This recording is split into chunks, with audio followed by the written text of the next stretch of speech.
Oi, paixões, tudo bem? Como é que vocês estão? Espero que estejam todos bem.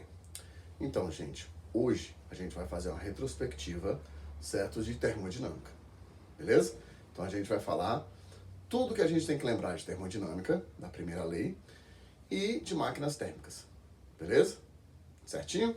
Então vamos lá. Mas primeiro, deixa eu me apresentar, né? Para quem não me conhece, meu nome é Eduardo. Sou professor de física, a matéria mais linda, mais maravilhosa, mais perfeita desse mundo. Então, gente, olha só. Nós vamos começar a falar sobre a primeira lei da termodinâmica.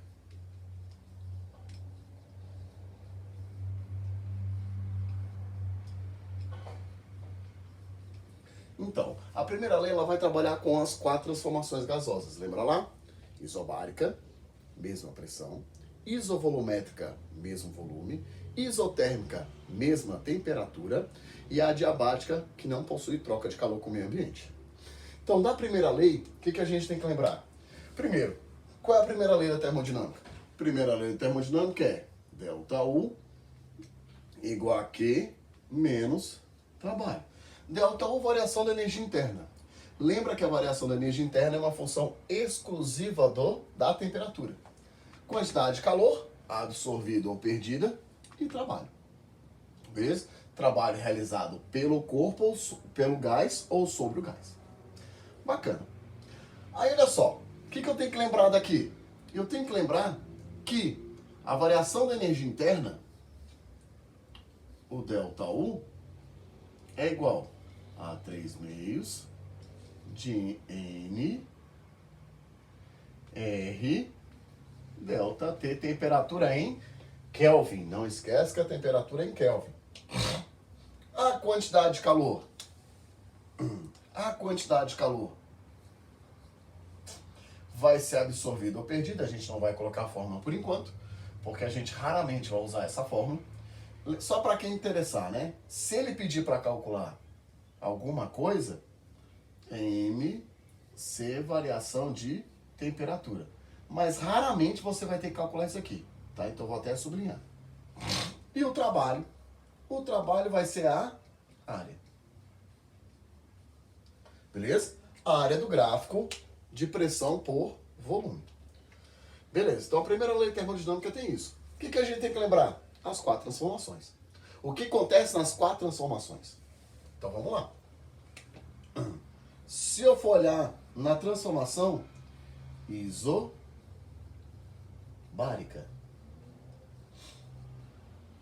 Isobárica, aí vem o nosso único problema. Qual que é? Na transformação isobárica, o trabalho tem fórmula. É a pressão vezes a variação do volume. Beleza? Pressão vezes a variação do volume, que a pressão é constante, eu só vou variar o volume. Lembrando, para ter variação da energia interna, eu preciso ter variação de temperatura. Para ter trabalho, eu preciso ter variação do volume. Beleza? Isso é importante. Se você não tiver essa fórmula, se você não tiver um gráfico, ele só der informações sobre variação de pressão e variação de área, então você pode calcular o trabalho como sendo variação da pressão vezes a variação do volume, desculpa. Tá bom? Você pode colocar isso aqui também, não tem problema. Então, transformação isobárica, você vai calcular o trabalho dessa forma, a quantidade de calor vai ser normal, e eu vou poder calcular para vocês, colocar aqui para vocês, a fórmula da primeira lei, que vai ser quantidade de calor menos o trabalho. É a única transformação que a gente não modifica a primeira lei da termodinâmica. Beleza? Que você vai ter que ter os 3. Você vai ter que ter os 3 componentes. Variação da energia interna, quantidade de calor e trabalho. Agora, quando a gente vai para a próxima transformação, a isovolumétrica,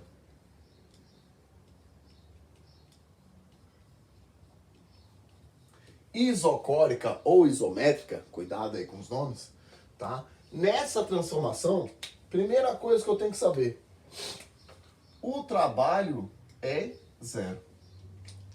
Se o trabalho é zero, todo e qualquer calor absorvido ou perdido, eu vou só usar para variar a temperatura. Então, se eu absorvo calor, a temperatura do gás aumenta. Se eu perco calor, a temperatura do gás diminui. Isso é o que acontece na transformação isovolumétrica. Eduardo, e na transformação isotérmica?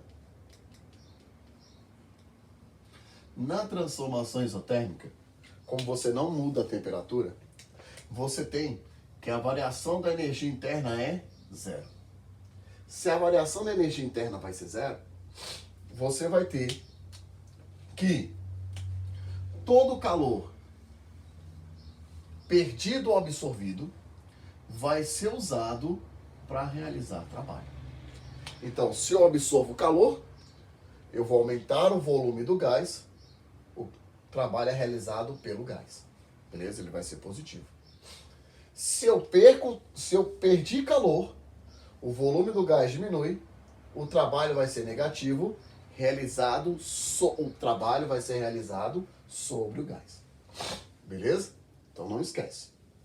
De novo, só para ficar na mente. Se eu absorvo o calor, o volume aumenta. Toda vez que o volume aumentar, o trabalho é positivo. Se o trabalho é positivo, você vai ter que ele é realizado pelo gás. Da mesma forma, eu tenho que, se eu perder calor, o volume vai diminuir. O volume diminui, o trabalho é negativo. Se o trabalho é negativo, é realizado sobre o gás. Beleza? Então não esquece isso. E a última ultimazinha, é a transformação adiabática.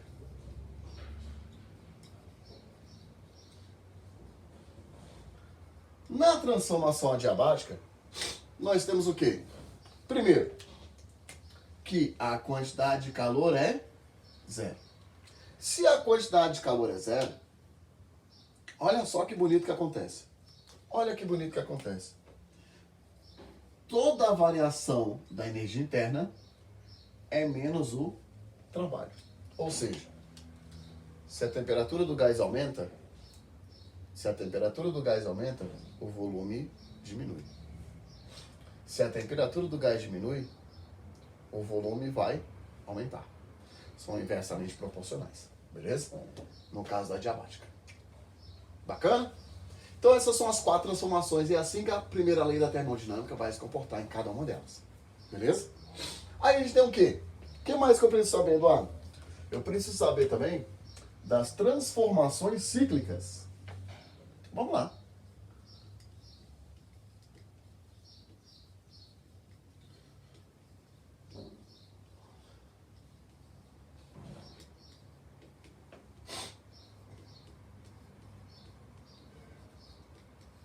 Transformações cíclicas. Que transformações são essas? São as transformações em que você vai ter algumas dessas daqui. Só que a diferença de uma transformação cíclica é o seguinte. Ela começa e termina no mesmo estado termodinâmico. Como assim, Eduardo? Então, vou fazer aqui uma transformação qualquer. Beleza? Vou fazer aqui uma transformação de A para B, de B para C, de C para D e de D para A. Estou começando lá no ponto A de amor, onde eu vou ter uma certa temperatura, um certo volume, uma certa pressão. Vou dar uma volta no ciclo e vou voltar ao ponto A. Eduardo, o que eu tenho que saber dessa configuração? Que toda vez que eu tiver uma transformação cíclica, a variação da temperatura é zero. Ou seja, se a temperatura não muda, porque eu começo na temperatura e termino na mesma temperatura, a variação da energia interna é zero. Então, a primeira coisa é isso. Para toda transformação cíclica, a variação da energia interna é zero. Eduardo, e como é que eu vou calcular o trabalho? Como, pelo amor de Deus, eu vou calcular esse trabalho? O trabalho vai ser igual a área.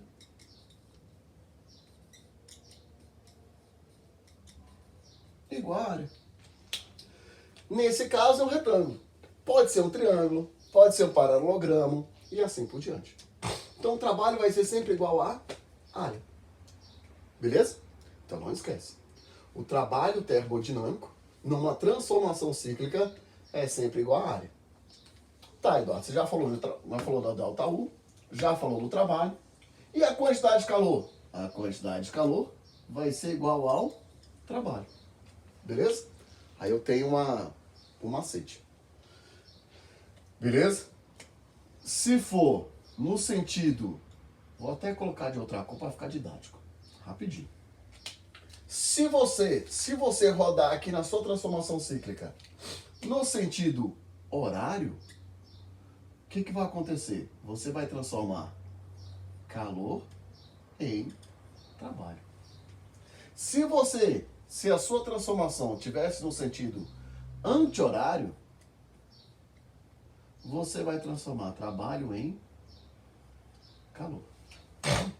Beleza? Só para ficar bonitinho.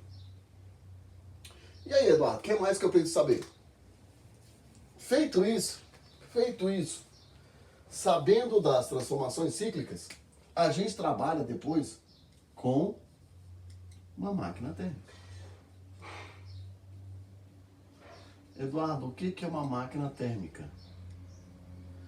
Máquina térmica é toda e qualquer máquina, beleza? Que vai funcionar com transformações cíclicas. Beleza? Na máquina térmica, eu tenho algumas particularidades importantes. A primeira delas é o rendimento. Eduardo, como é que eu calculo o rendimento? Como é que é o rendimento de uma máquina térmica? Gente, é muito simples. Rendimento de uma máquina térmica, vou até trocar a cor para ficar didático. Você vai pegar a quantidade de calor da fonte quente, é o trabalho que você realizou, dividido pela quantidade de calor da fonte quente. Eduardo, mas me explica, como é que eu vou ter isso daí? Você vai ter assim, gente, olha só que bonitinho. Olha só que bonito. Vou apagar aqui a primeira lei, tá? E aí eu vou mostrar para vocês como é que a gente vai fazer isso. Então, rapidinho. Como é que funciona uma máquina térmica? Então, a máquina térmica, o funcionamento dela é bem simples, beleza? Vou mostrar aqui para vocês como é que cobram o desenho de uma máquina térmica nas provas que você faz aí de alta concorrência. Beleza? Então ele fala assim, ó, você tem aqui em cima a fonte quente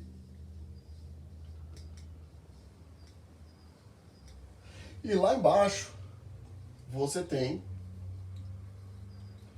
a fonte fria. Aí ele fala, você tem aqui uma entrada, beleza? Lá da fonte quente, onde vai entrar a quantidade de calor Q1, que é a quantidade de calor da fonte quente. Beleza? Aí você vai fazer uma certa transformação cíclica, beleza? Essa transformação cíclica, ela normalmente vai ser no sentido horário. Eduardo, por que ela vai ser no sentido horário? Porque eu quero transformar calor em trabalho. Beleza? Daí eu vou ter parte da energia nessa transformação utilizando para realizar trabalho. E o restante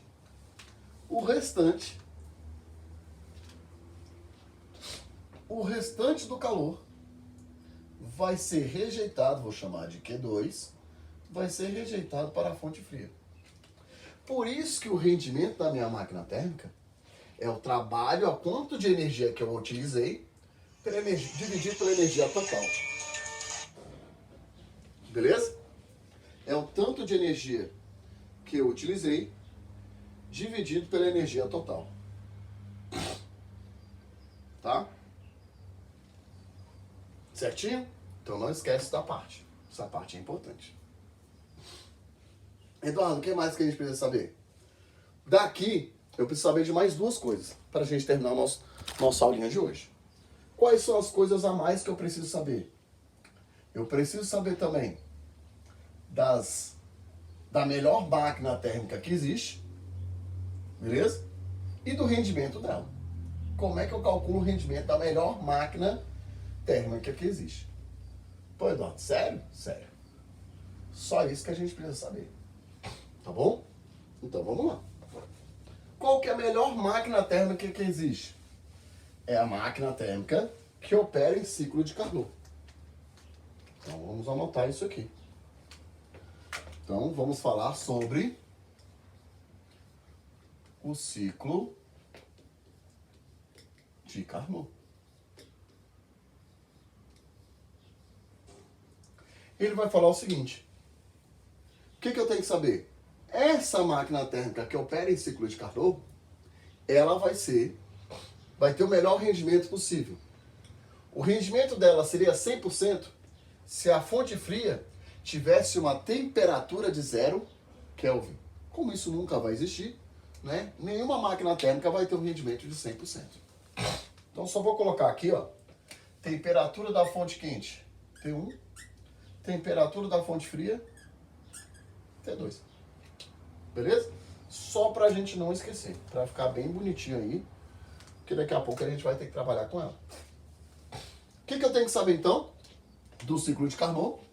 O rendimento.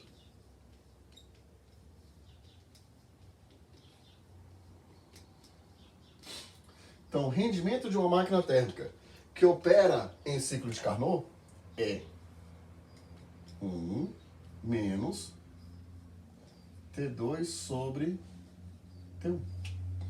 Ou seja, olha que bonitinho. Olha só que legal. Ele está falando o seguinte: se eu pegar a temperatura da fonte fria, dividir pela temperatura da fonte quente e subtrair esse valor de 1, eu vou ter o rendimento da máquina que opera em ciclo de Carnot. Então só depende das temperaturas da fonte quente e da fonte fria. Beleza? Só ajeitar aqui que ficou feio. Tá? Só depende dessas duas temperaturas. Eduardo, mas por quê? Por causa da quantidade de calor. Lembra que eu escrevi aqui que dependia da temperatura? MC variação de temperatura? Então depende dessas duas temperaturas. Porque a quantidade de calor depende da temperatura. Bacana? Certinho? E como é que a gente faz? Como é que é um ciclo de Carnot? Você vai ter 4 transformações. 2 isotérmicas intercaladas com 2 adiabáticas. Então eu vou ter assim, ó, 2 isotérmicas aqui. E aqui eu vou ter 2 adiabáticas. A que está em vermelho, que está horroroso aqui, pelo amor de Deus. A que está em vermelho seriam as adiabáticas. Beleza? Então eu vou ter 2 transformações isotérmicas e 2 transformações adiabáticas. Beleza? Certo? Essa primeira trabalha com a temperatura da fonte quente, a segunda trabalha com a temperatura da fonte fria.